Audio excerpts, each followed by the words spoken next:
AFB, Please welcome to the stage Opening the Internet for All, Board of Trustees AFB Leadership member Conference, and Senior April 20, Director for Global 2023. Accessibility with Apple, Sarah Herlinger.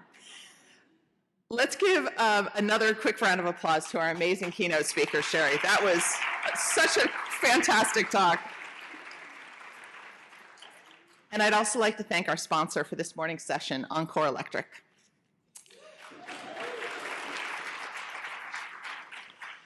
I'm excited to introduce our first panel of the morning, Opening the Internet for All, a conversation on digital inclusion, policy, and progress. Our panelists will be talking about an issue that is close to my heart. At Apple, we work to revolutionize the digital inclusion landscape with the introduction of the VoiceOver screen reader as a built-in feature available across all of our product lines. And we've continued to innovate on many accessibility features and projects to make the world more inclusive for people with disabilities. But we couldn't do it without the partnership and persistence of members of the communities, whether they be our own employees or the amazing minds at organizations around the country and the globe. This morning, we'll have a chance to hear from those working here inside the Beltway of Washington, who will offer us a breakdown of recent positive developments, tell us how the larger disability community is coming together on these issues, and give us a temperature check on how these issues are being received so proactively by those making policy here within the United States. So please welcome our moderator for this morning's panel, Sarah Malaier, AFB's Senior Policy Advisor. Thank you.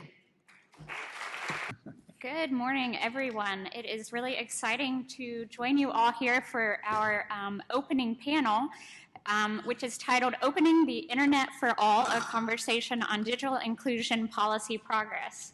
We have three distinguished panelists here today, and I'm sorry that our fourth panelist was not able to make it this morning, but it is great to have John Wodatch, who is on the far left side of the stage, disability rights attorney with decades of experience. We have Stephanie Enyart, AFB's Chief Public Policy and Research Officer. And we have Al-Mohamed, who has quite a few roles: author, filmmaker, disability policy strategist, and most recently, former White House Director of Disability Policy. So we are really, really pleased to have these panelists with us today.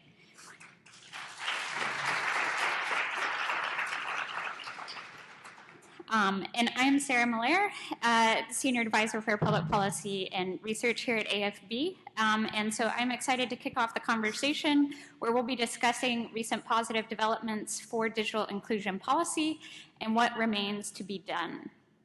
So to start our panel today, I'd like to ask our panelists to introduce themselves and tell us why digital inclusion and accessibility is important to you and or your organization. So I'll start with Stephanie. Thank you so much, Sarah, and good morning, everybody. I think I could fill up the entire panel time with this particular question, so I'll just try to keep it very brief.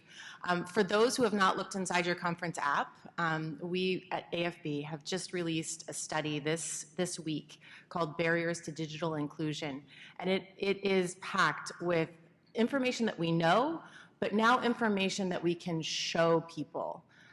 In terms of the people that are making decisions around basically our right to live in the digital environment.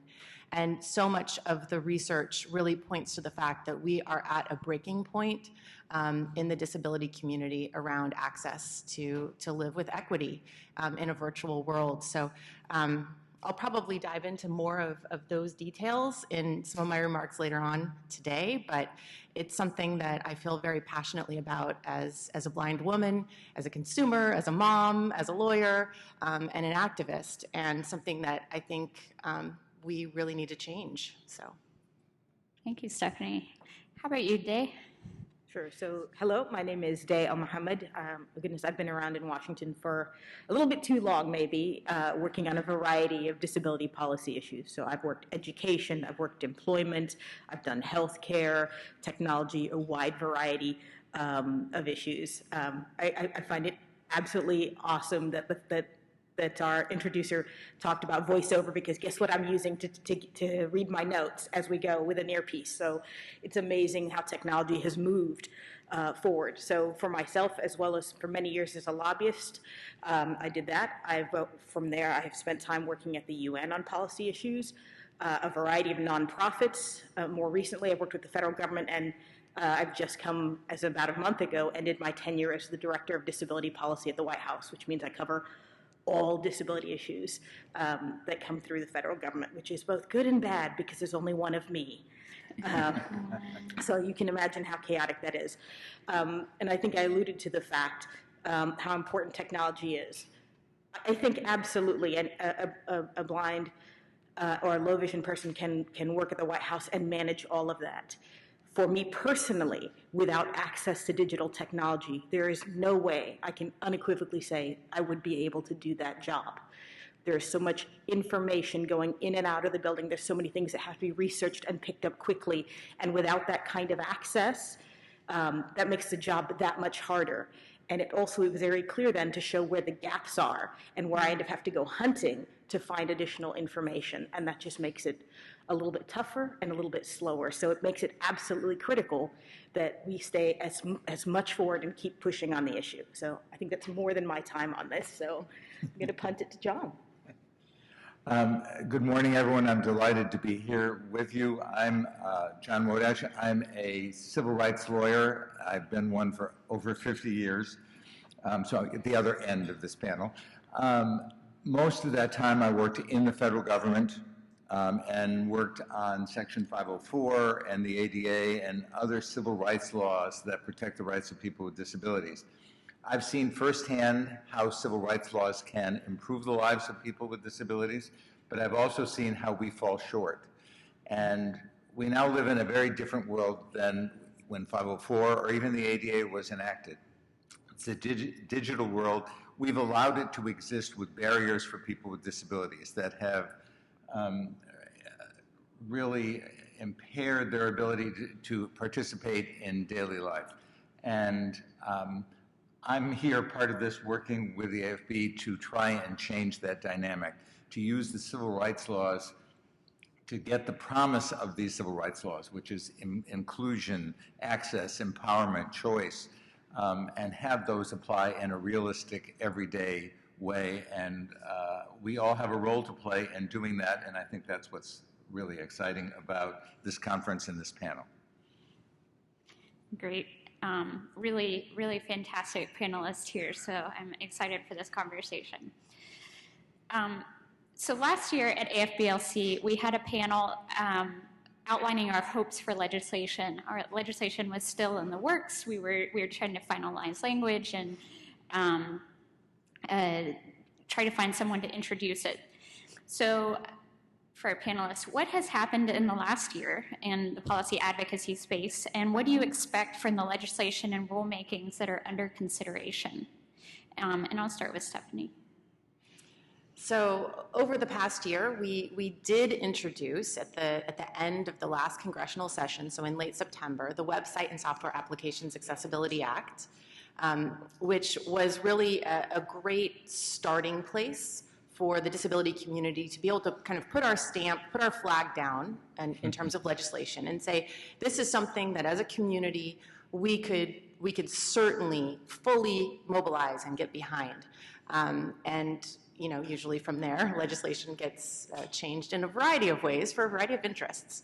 But that was the tail end of the congressional session. And so since then, we've been working very, very hard on the reintroduction aspect of it and looking at Republican support especially.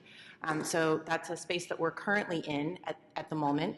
And I might even pitch it to John to share a little bit related to the regulatory landscape, which is the administrative side. It's what federal agencies are doing about this, this question mark of, you know, the ADA and Section 504. So would you? Okay, I'm delighted. Finally, important work is being done by federal agencies on access to the digital world. The Department of Justice has announced that they are working on a regulation that will cover Title II of the ADA. Title II is the part of the ADA that applies to public entities, so all governments, state, local, not federal governments. So they're working on that regulation. The Department of Health and Human Services and the Department of Education are each working on a comprehensive regulation for Section 504, which was, regulations that have been in place, but re-upping them, addressing new issues. One of those issues will be access to websites, access to apps, access to the digital world. And also the Department of HUD, Housing and Urban Development, is working on an advanced notice of proposed rulemaking. What that means is by the time this summer goes by, these agencies will all be putting out regulations for comment, and you will have a role to play. You may not like what those agencies are doing, you may like them, but it's your opportunity to get into the space, tell them what they've done right or wrong or what they should do. I think one of the things that the agencies are considering is adopting a standard for what is web accessibility and telling entities they will have to comply with that standard. People have different views of that approach, but that is one of the issues, and we will all have a role to play in trying to make this regulatory environment be a successful one for people with disabilities. Dave, do you have anything to add? Oh, actually, I think John covered a lot of it, but I just want to reiterate a few things that are more about process, right? Normally, when people talk about advocacy, we hear most often about legislation, like you need to pass this law and then it'll be great. But one of the toughest things is when you think about the way a statute is, all right, or the bills that are put forward, they're very broad. They might say, thou shalt not discriminate. But the trick is, what does that mean? And what it comes down to is the details of what counts as being discrimination and what doesn't, what counts as access and what doesn't, is actually detailed out in the regulation level. And that oftentimes are things that people don't think about, people don't provide comments on, and then what happens is the way it's written ends up not being as good. And so John alluded to the fact, like, public comment is so important because it matters what you say. If they say we should use this as a standard for accessibility, and if it's terrible and no one says anything, that'll be what's there, what's used. And let's be honest, government is an institution. It is slow, it is old, it is not always as in tune with what's happening in the real world. So that means that public comment becomes even more important. So that's one of the big things I like to reinforce is that, and John mentioned a couple of things there as well. So you're going to hear it alluded because he and I worked on similar, on the same kinds of things. So one was the Department of Justice is working on web accessibility via the ADA, right? So that is a way to do it under that for governmental entities. He also alluded to Section 504 of the Rehab Act. And so what that is it's an older statute, but one of the things it said, and I'm going to super paraphrase really broadly, is the idea is like, if the government gives money for a specific thing, that thing must be accessible. And the result of that is there's a reason why our school buildings and our voting centers have tended to be more accessible, and that our hospitals have. Why? Because they got government money, and so they fell under 504. So this is where I go. In many ways, the ADA is kind of a hammer that says, you must do this. And this is a personal opinion here, 504 is really effective because it's like, hey, we give you money to do these things, but if you don't do it and make it accessible, then you may not have access. And that's a very powerful motivator. And so it's actually another way of trying to get to the same kind of thing. So I would argue pay attention to those. So twice a year, the federal government puts out their spring and fall regulatory agenda. And that's where every agency says, here are the things we're going to be working on. And that's your like marker that says, okay, here's what we got to watch for. So this is me talking a little bit about process to make sure that you have it on your radar. And I know Stephanie does, because I was in the White House 4 days and I got a call from her saying, we need to meet about web accessibility. So 4 days, you guys. I didn't even have an office yet. So I think that's more than enough on that question. Great, thank you. So y'all have talked about the legislation that the disability community is working on, and then we've also got all of these administrative rulemakings. Why should we have both? And can you talk a little bit about what are the pros and cons of each direction, and specifically, why do we need legislation? I'll start with Stephanie, and then y'all can continue. Sure. So during the Obama administration, the rulemaking that we are now seeing happen over the next couple of months was something that was started, but it didn't come all the way to fruition. And so what that did was it left a big hole in terms of, understanding how can people, or how should businesses or public entities or any number of people, individuals, and spaces, how should we actually make the web or apps accessible in terms of actually requiring someone to follow something. We've always had the WCAG standard out there, but we've never had that clarity in terms of regulations that say, and this is what you must do.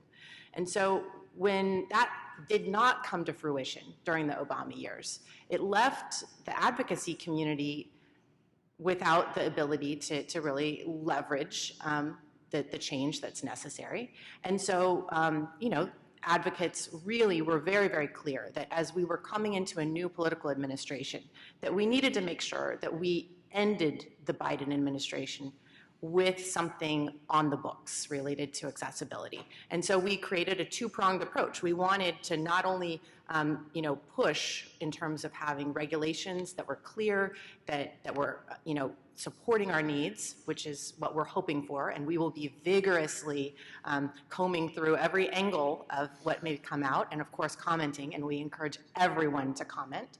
But we will also need to look at what are the things that our current legislative framework does not cover.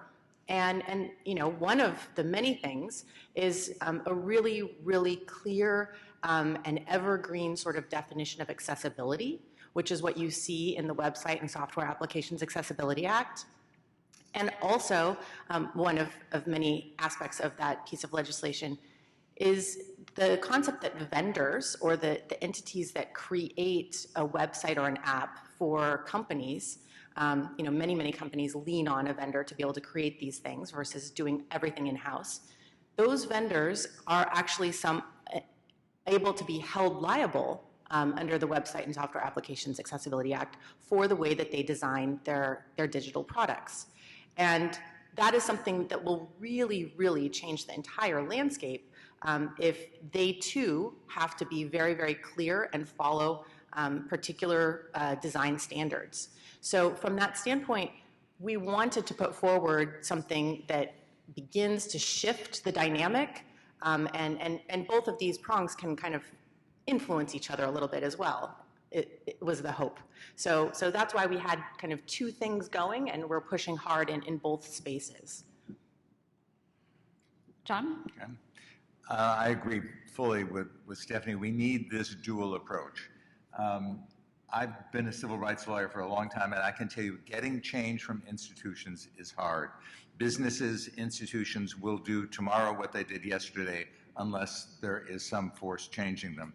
I think of the words of Frederick Douglass. I love this quote. Power concedes nothing without a demand. It never did, and it never will. If there is no struggle, there is no progress. So we need to move forward on both of these fronts. Regulations are important. They have been essential to some of the successes of Section 504 and the ADA. They drive awareness of the problem. They bring about voluntary compliance. They provide a basis for people to take enforcement actions. And with the web, they can establish a specific standard. Businesses say, we just don't know we don't know what to do for accessibility. If there is a standard that they have to meet that applies to them and has teeth in it, that will bring about change. I think what Stephanie was describing in terms of the statute, the new idea of covering the vendors, the producers, the people who produce and maintain software, websites. I can tell you from years of enforcing the ADA and 504, we could never go against those entities. We could deal with colleges and universities, we could deal with hospitals, but they were just the purchasers of that software or whatever the issue was, being able to actually go and have a law that says to the producers of these products, you must do it in an accessible fashion, is a very important step that we need to take. Day, anything you'd like to add? I can't think of anything other than saying yes. I mean, because let's be honest, at the end of the day, it's when we have a lot of the opposition historically, we can say, has come from businesses, right? We've got the small business and the larger ones who are like, I can't afford this, this is going to cost too much, or the ones who said, we spent the money and then you still sued me. I'm like, yeah, because you have an inaccessible system that you purchased. And the federal government is just as guilty of doing things like that as well, where they spend tens of thousands, where they bought a piece of software that supposedly was accessible, and then they have an employee who says, you know, that timesheet software you bought, that's not accessible. And then suddenly it's a big deal. But so so in many ways we've been fighting with them, but the problem is they are not necessarily the ones who are the problem, right? In many ways they are, I don't want to say as much a victim, but because that sounds like we're really pointing fingers, but at the end of the day, it's like they bought something that they thought was accessible because they wanted it to be accessible too, and they too got caught by that. And so the idea is, if we start at the beginning, if we start with the design, if we start with the pieces where you're actually building it, then by the time we get to the larger entities and the institutions, like the businesses, like the hospitals, like the schools, then great. And this is one of those examples of where the law isn't always built originally in the best way possible, and you have to get creative. That's why we were seeing efforts through the ADA, and we're seeing efforts through the Rehab Act, and it's also why I think legislation then becomes, you know what, we need to see what we can do to go back to the beginning and solve the actual problem versus trying to Band-Aid our way through. Great, thank you. Well, taking a look at what the administration can do now without new legislation, you know, there is the ADA, and it's been around for a while. I wonder if y'all could talk about why it has taken so long to start issuing website accessibility regulations, and maybe give us a little look of what does it look like on the inside. And I'll start with John, and then go to Day. Okay, I'll start. You know, it's really an issue of process, and the process is cumbersome, it's daunting, it has many opportunities for analysis and review, but it also has many opportunities for delay. So I'll walk you through a little bit what happens when an agency wants to do a regulation. First of all, someone in the agency has to propose it. They have to do analysis, they have to have evidence.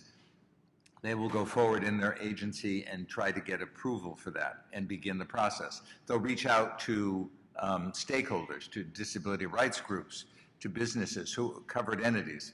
So they will draft something, then they'll go through the agency process. If you're in a big agency, I'm working now part-time for a large agency, it has, say, 32 sub-agencies.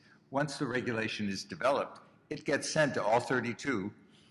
They all can comment. You then have negotiation with them, change it. If it changes a lot, then you send it back to those 32 again. Once you get it and you get to the head of the agency approves, it goes to the Office of Management and Budget, which has a process where they send it to a variety of federal agencies who then have the ability to review it, ask questions, begin a negotiation, change the regulation. Once you get through that whole process, the OMB will put it out. Keep in mind, in order to do that, there are a series of laws and executive orders that apply to developing regulation. I won't go through all of them. There are 2 executive orders that require agencies to assess all costs and benefits of available alternatives. And if you decide a regulation is necessary, you have to maximize net benefits considering the potential economic, environmental, public health and safety, distributive impacts, and equity issues. That's one issue. The Regulatory Flexibility Act requires any federal agency to analyze and minimize any significant impact on small entities, both businesses and governments, and it gives the Small Business Administration a chance to review the rule and get comments and seek changes for it.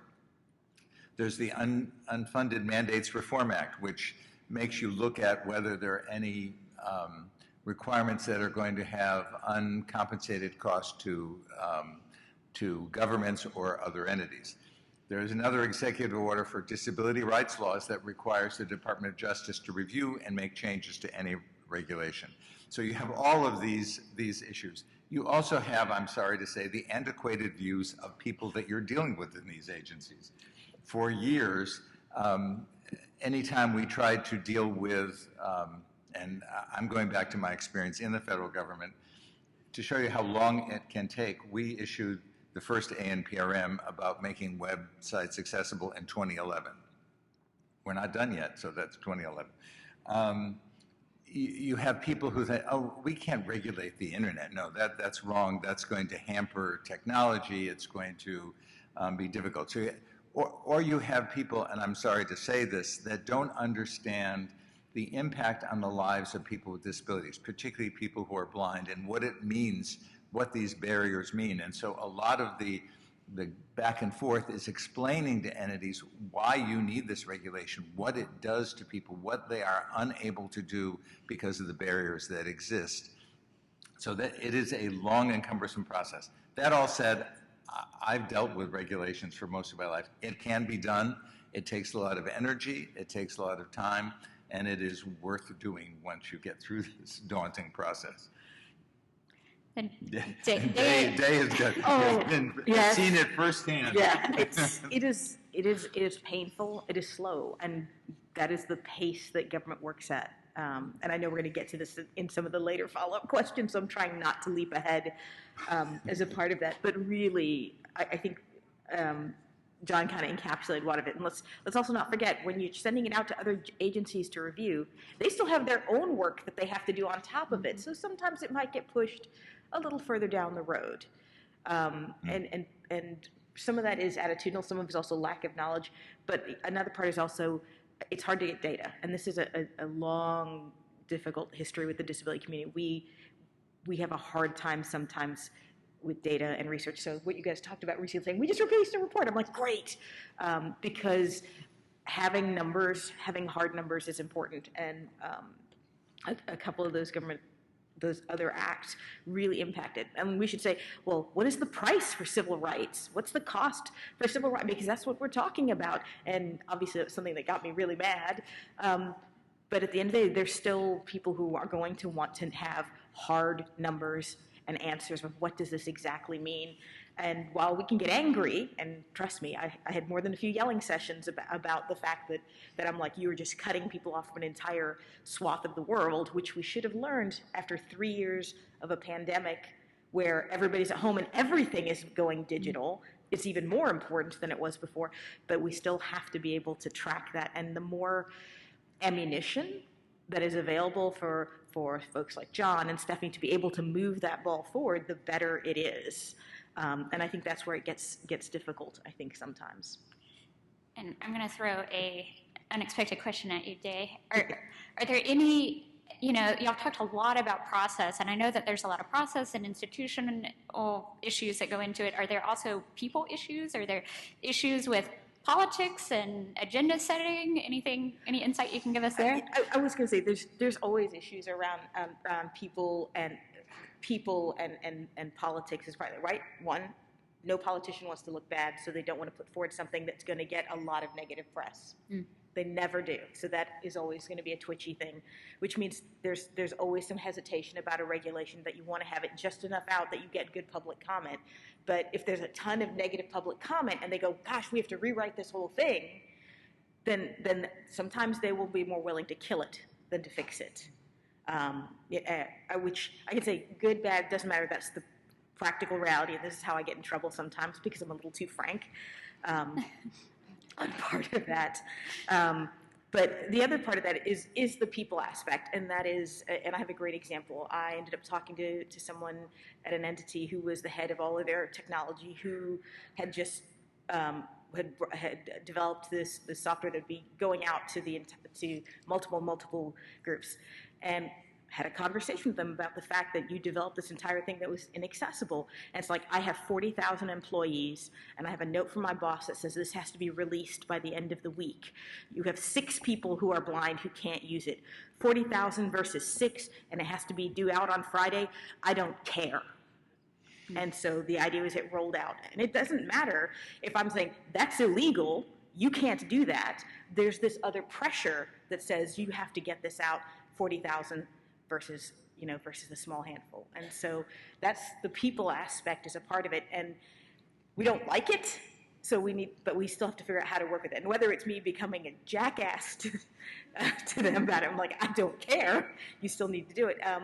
Or finding other ways to negotiate around that, maybe going to their boss, which is actually what I did, and saying, let me point this out to you that this is a problem. You need to give them at least another week before the rollout. The world will not end if your fancy developed software takes a week longer, but it makes a big difference that it be accessible. So do you want to be the person who says, oh yeah, I didn't care about this, and end up fighting them on another plane, which that definitely was going more the, hey, do you want to look bad?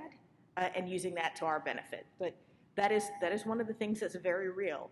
But there's also been people where I had one conversation with somebody and they're like, what are you doing with your phone?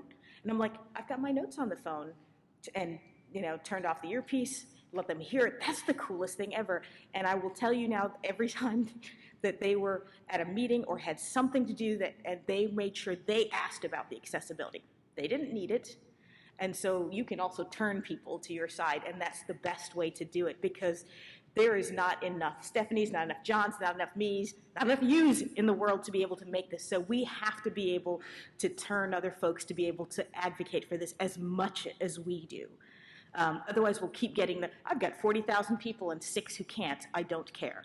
And we need to be able to say, oh, it's not just those 6. Those 6 have actually now partnered with the local union person and several of the employee resource groups. And so you don't have 6 people mad at you now. You have about 20% of the company who's going to kick your ass if you don't get this right.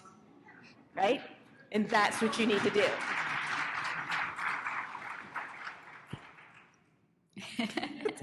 How about you, Stephanie? Any thoughts on this question, Stephanie? Nope, I think they covered it. All right, great. Well, going back to one of John's points that government moves slowly and moves slowly on purpose, we know that technology moves fast, and that's on purpose, and it's amazing. It's part of why we've had so much change over the last 10 years. But talk to us a little bit about that question of how does government actually effectively regulate when the technology is changing so rapidly, but maybe the rules don't. I'll start with Day and then go to John. And that is exactly the problem with trying to put out rules on this web accessibly, and that's why it has been difficult, right? How do you do it for something that's moving so quickly? If this had been, let's say 10, 15 years ago, or even just a little bit longer, and I always like this example, which is closed captioning, right? At the time, people were like, oh no, we don't want to require that. That's expensive. You have to get somebody to do it. But then suddenly we have things like Microsoft Teams, we've got Zoom, we have all these others that now have automated captioning. YouTube has it as well. I mean, it's everywhere. It's not perfect, but it is everywhere, and it's available for free. And so where 10 years ago, actually probably even less, you said, no, we don't want to require that as part of a standard. Nowadays, it'd be like, well, it would seem foolish not to, since it's almost ubiquitous. And that's where the struggle is. You can't write a law well to something, I'm trying to think of a way to say, a law needs to be something, a nice bright line, right? That's what business is like. They need to know, if I do this, I've made it accessible.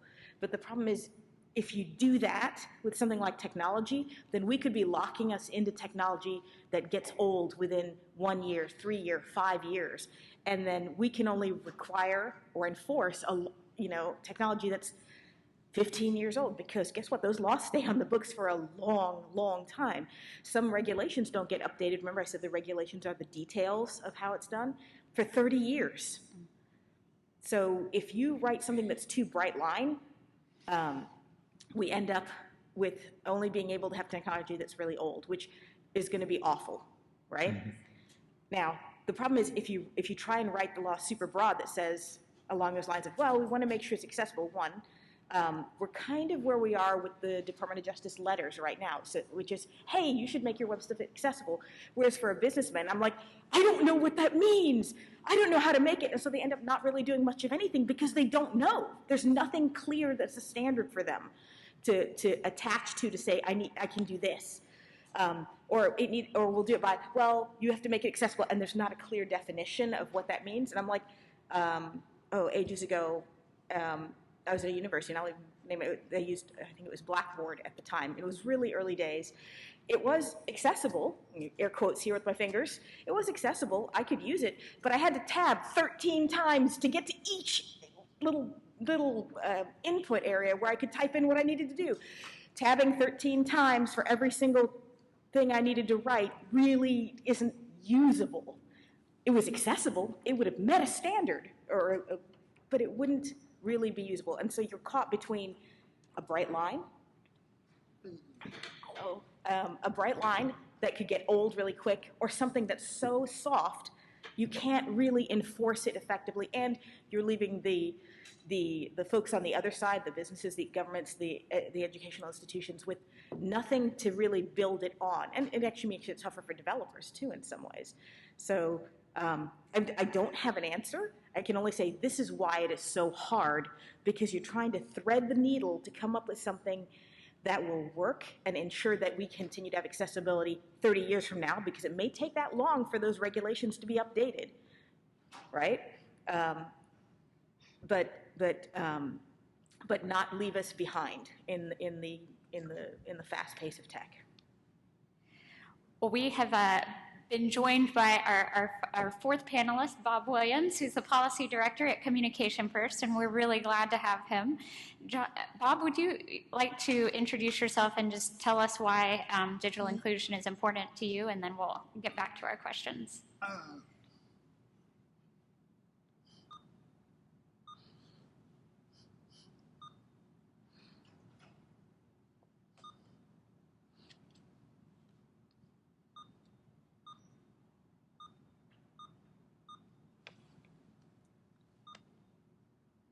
Good morning, and thank you for having me. I am Bob Williams, the Policy Director and a founder of Communication First. I am a 60-something-year-old white man with cerebral palsy, and I use a range of assistive technology, such as a power wheelchair and a speech-generating device.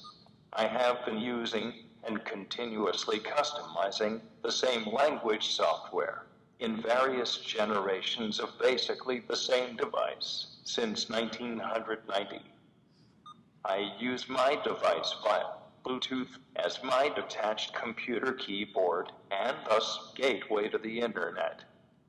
Some folks who have little to no understandable speech can now use off-the-shelf cell phones, laptops, and other digital hardware, software, and APS that makes their access to the web more seamless and assured. Due to a range of sensory motor issues, however, many of us do not have this option. The majority of our constituency lack even the most rudimentary access to what are rightfully considered the essentials of life in the digital age, and an increasingly digitalized economy and communal way of life. By being completely cut off from using social media, Zoom, and even cell phones, this comes as no surprise to us. I will stop there for now. Thank you, Bob. It's really a pleasure to have you today. So we were just talking about technology moving fast and the challenges of regulating when government does move slow to get all of the input. I do want to see, John, if you had anything else that you wanted to add on that point. Day went through the difficulties very well.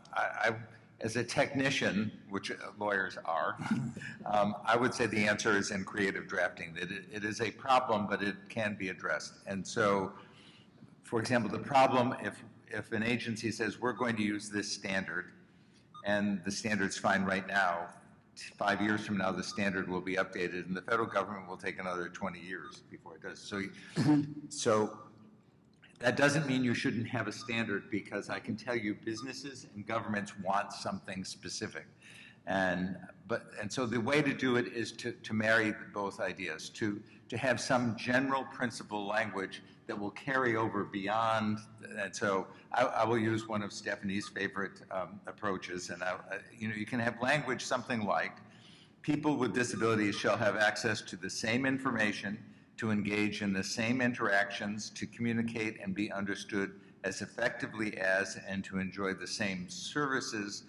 This is the sameness here, with the same privacy, the same independence, and the same ease of use as persons without disabilities. So you have that general language that will always be there. Then you have something specific that says, one way to do this is to, and you must do, meet WCAG point whichever the standard is there. That is one way. If further standards are developed, you may use those if they provide the same level of access as this. So there are ways to do it in a way that accommodates the needs of governments and business, and yet provides the expansive language you need to encompass changes as they occur. And that's the hard part, is what John's just talking about, is how do you get that balance in the middle to be able to make it happen and think creatively, because sometimes you have folks, if they don't get it, they're going to lean one way or the other. Great, thanks. And John, earlier we talked about, we've got the ADA rulemakings, and so the Title II rulemaking hopefully will come out next month, and then there's hopefully a Title III somewhere down the road. But we've also talked about the Section 504. Won't those rulemakings interfere with one another, or the overlapping? Is that going to be a problem for entities? And I wonder if you could talk about that.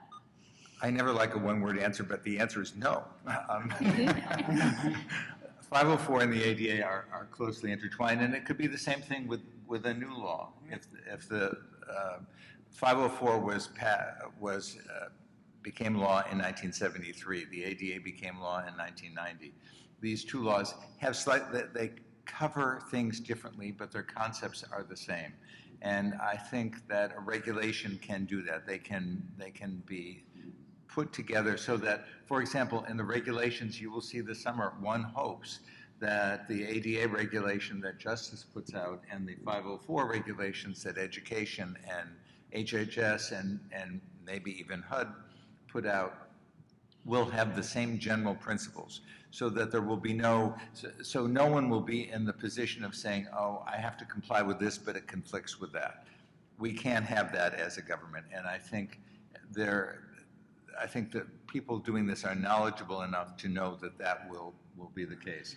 Right. And the fact that there are different audiences means you may need different statutes. There's nothing wrong with having overlapping civil rights laws, because we want to ensure that people with disabilities have the same protections as everyone else. And even earlier, you'd mentioned that when an agency starts their own regulation, one, it has to go through not just their own agency, but a lot of times it gets passed out for other agencies to comment on as well. Which means, so if HHS and Ed are looking at their 504 regs, Departments of Justice is going to look at and comment on those, right? And just like they're working on so there is that kind of cross-pollination to make sure that things stay aligned. And I know that's very much actually a big push for the administration, was alignment as much as possible and consistency across the government. Bob? Especially in today's environment, we cannot rely on either the administration or Congress to take action on any issue we or most anyone else want them to do. That is not to slam against anyone, any branch of government, or either party. We have what we, and what we have is not just your garden, the rioting. What we have here is a food fight, absolute chaos. They're backed with to get anything done. is extremely, extremely limited. As I alluded to before, I believe the key to forcing any type of constructive forward movement to be rests with convincing the administration and the sponsors of these bills to get in a room, preferably with us, and decide on what has to happen to get two things done fairly soon and fairly simultaneously. The first is to get probably a combined version of Senator Duckworth's bill and that of Senator Marquis on the Senate floor and have it voted on, say, in July. If a hold is placed on it, that is fine, because bringing to the floor provide what would be the majority of the senators, as well as the disability community, to rally around it, which would create momentum, as well as provide the administration the rationale, the urgency, and the cover to issue regulations, because I do not anything of this sort being approved by the House anytime soon, which is another reason we need the Senate to go on record as supportive so that we can point that out down the road. The last point I will make on this is that eventually we need to get strong provisions on digital inclusion and accessibility enacted into federal law, because regulations and executive orders are ephemeral. They can come and go with each administration and can be eviscerated by the Congress. Federal laws also can be undermined, repealed, or struck down. But those things are harder to do and more easily averted. Thank you, Bob. That's an ambitious approach to get us on the Senate floor by July, but we'll see if we can make that happen. Well, you know, we live in this world where the ADA has really been in place and looking at the physical environment for 30-something years. I just want to throw out there, is there a difference in regulating the virtual environment and the physical built environment, or passing legislation on that approach? Whoever wants to speak first.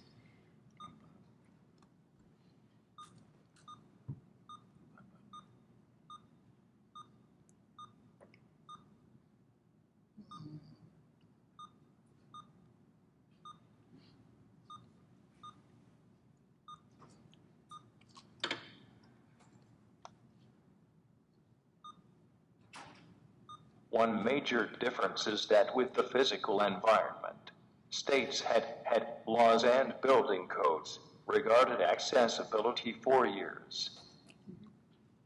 So the idea of regulating it was not new, and it could not be contested. Here it can, and that is a major leverage point. Right. John? Yeah, I've spent years regulating the physical environment, and I think the similarities between the digital world and the physical world they're very similar. The one difference that people often say is, well, technology changes so quickly. People update a website daily or weekly, or they change their software. When you're doing a building, you have to go through all the state process. It takes years, and once the building's in place, it's there for a long time.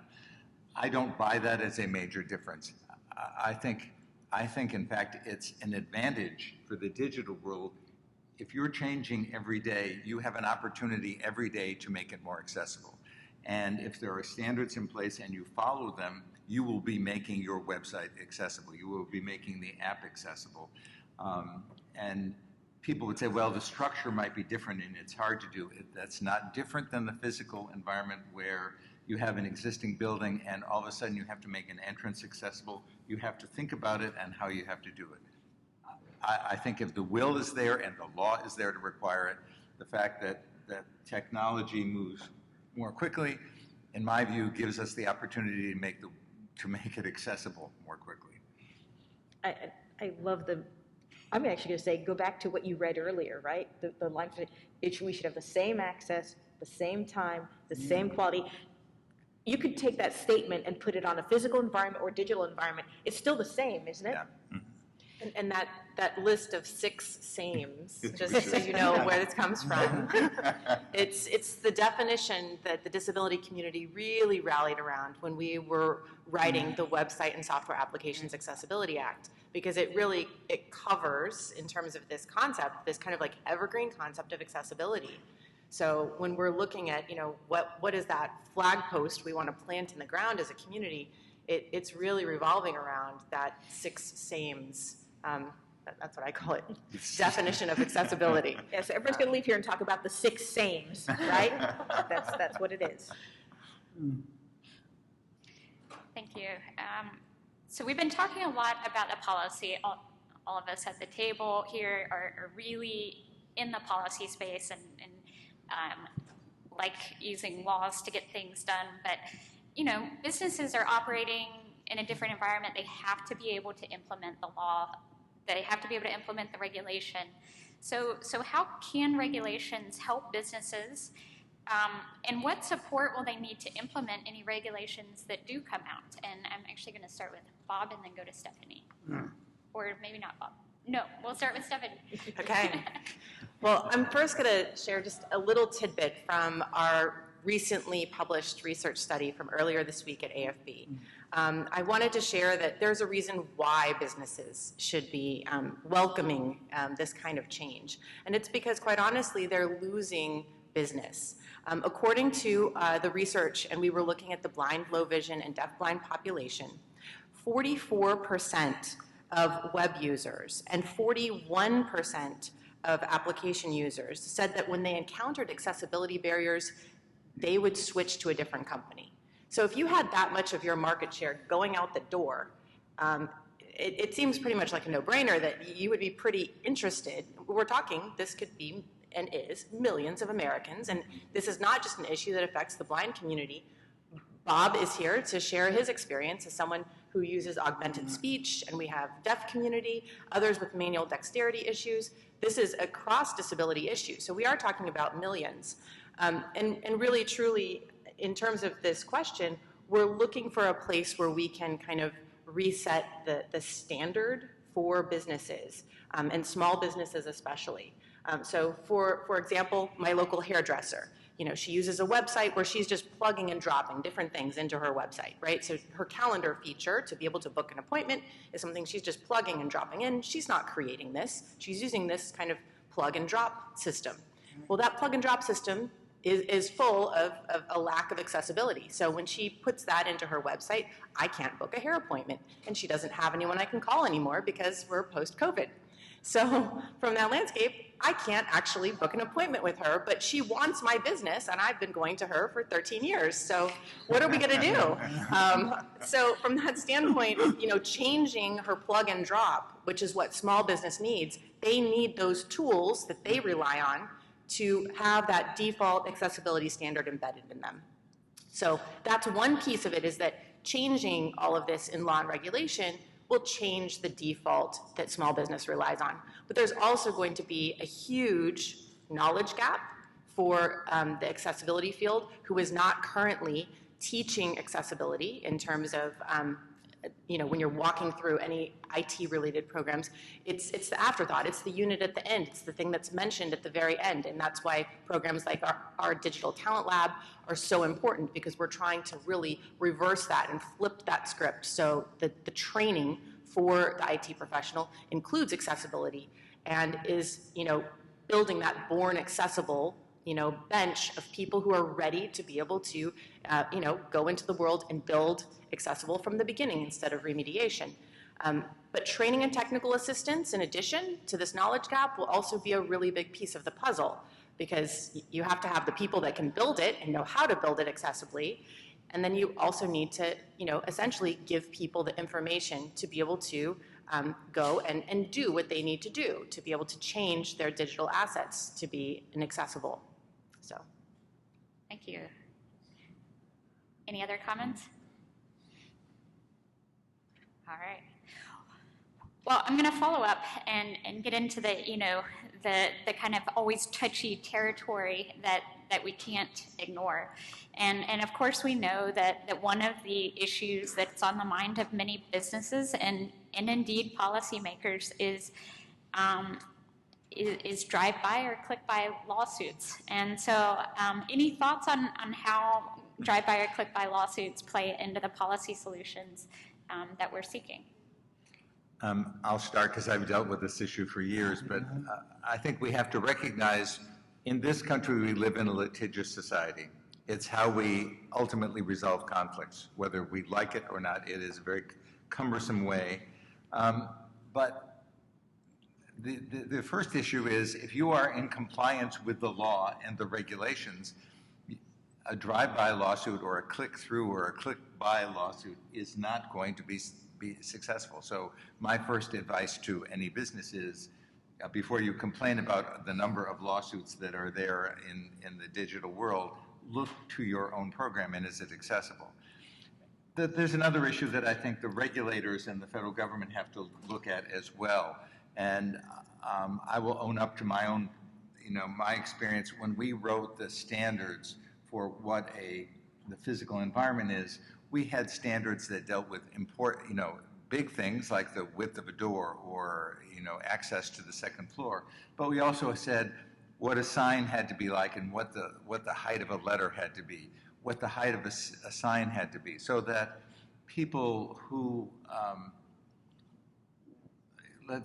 we won't get into their motives, but sued because the parking sign was at 37 inches instead of 35 inches. Well, that's a violation of the standards, and so they could be in noncompliance. Well, we don't want that to be the case in the digital world. And so the idea that we would include in legislation or in regulations some standard that says if there is a technical violation, one image doesn't have an alt tag, but that information exists on the website so that the lack of that one problem does not create lack of access for a person with a disability. Having that concept built in is a way to protect against, let's just say, people who are using disability rights laws for their own advantage and not for the advantage of people with disabilities generally.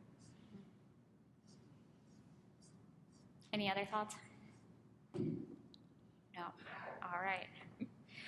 Well, I want to ask, our final question and allow you to open up and provide some different perspectives. But what do we see as being the path forward from here? We've come a long way. We still have a long way to go. Will we actually have good federal internet regulations in the next few years? And let's talk about what the people in the room can be doing to achieve these objectives. So I'll start with Day, and then we'll see how it goes from there. Okay. So my easy answer is yes.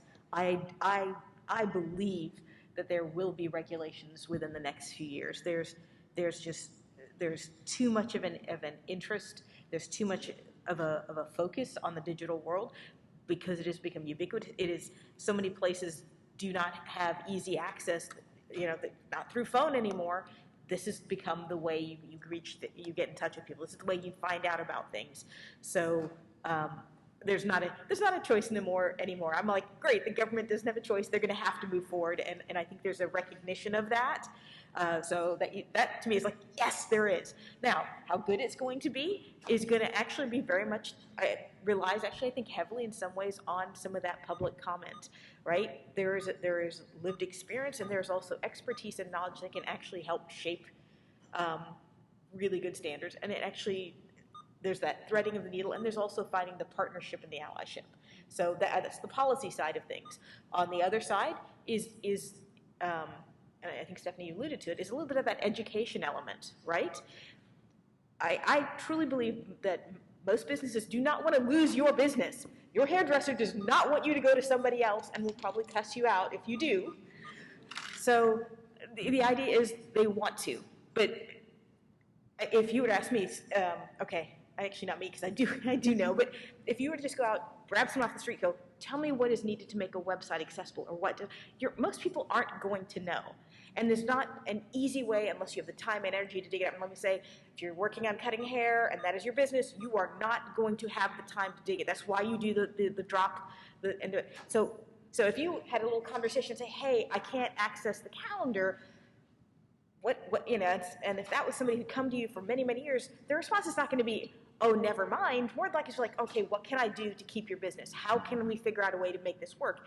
And so the idea is you have the ability in all of your interactions, both digital and not, when you come across these folks and be able to say, can we make this accessible? Here's some ways you can do it, or here's somebody you can talk to. It is surprising and maybe it's honestly pleasurable to see how many have said, what can I do? How can I do it? Now, granted, if it gets super expensive, people start to get twitchy that way, right? But in general, and this is why, in particular, your small, your local businesses, these are your people in your community. And so if you can help on that education side, that actually helps spread the word further, right? Anytime you're working with folks who are designing and building, have you thought about doing this at the beginning? So that getting the word out, talking on the policy side and that educational side is what is needed, because we need the partners to help drive it. That way that head tech guy is not saying, I only have 6 people. I'm like, no, you want them to worry about all the others. And that means if there comes out with a standard, your hairdresser's not going to be standing against it, because they're like, no, this is good. It's useful. It's not going to hurt my business. It's going to help my business. That's what you want. So that is mine as far as the way forward, is to use your ability to educate, but also use your policy knowledge. Because if you don't have to have the tech, if you don't, that's fine. But you certainly are going to have interactions digitally. And dropping a little note says, psst, could you add a little image tag here? Every single one of those that you changes it for somebody else. So this is such a small feel-good statement, but honestly, it really does help. And I will punt it down the line. Thanks. Bob, did you have a comment? Oh, sorry.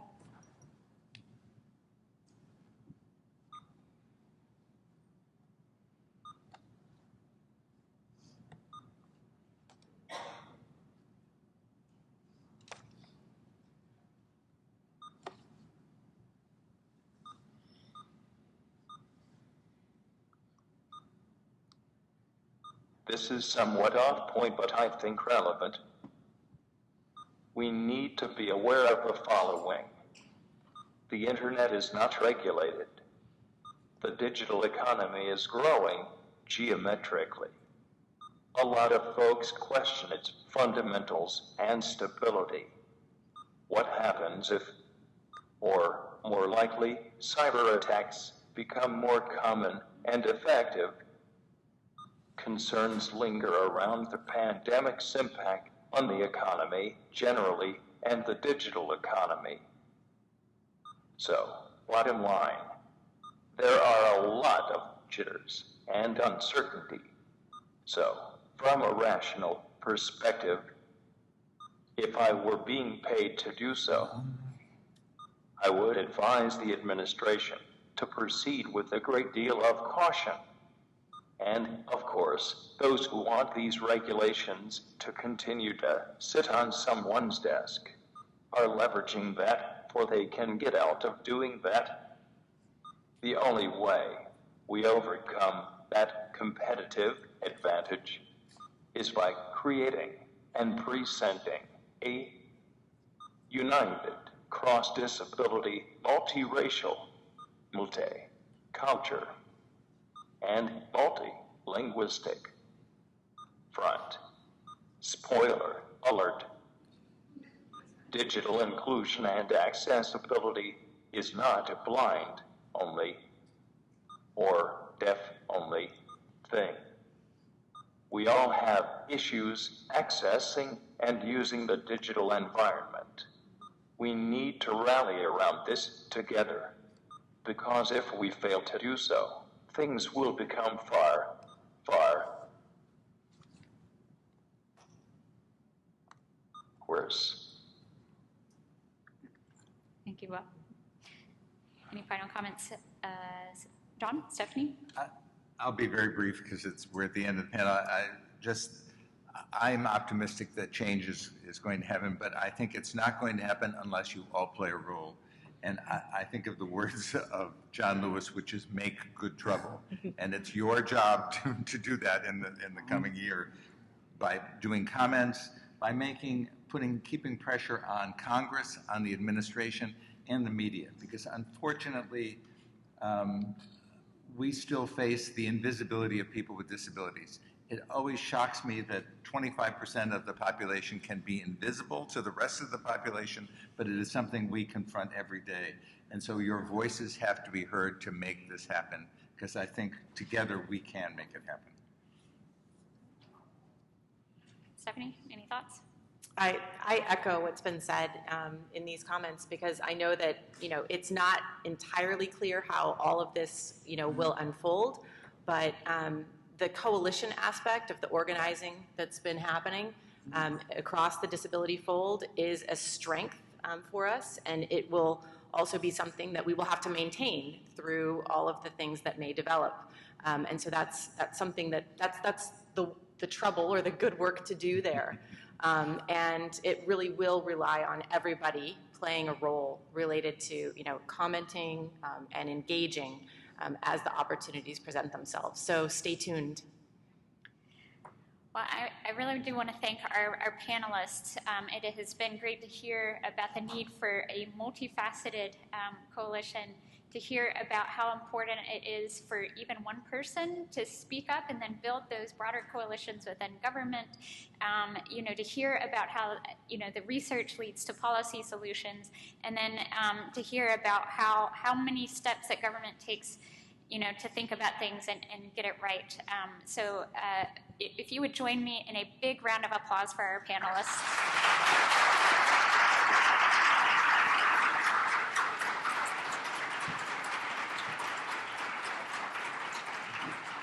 To learn more, visit www.afb.org. Logo, AFB.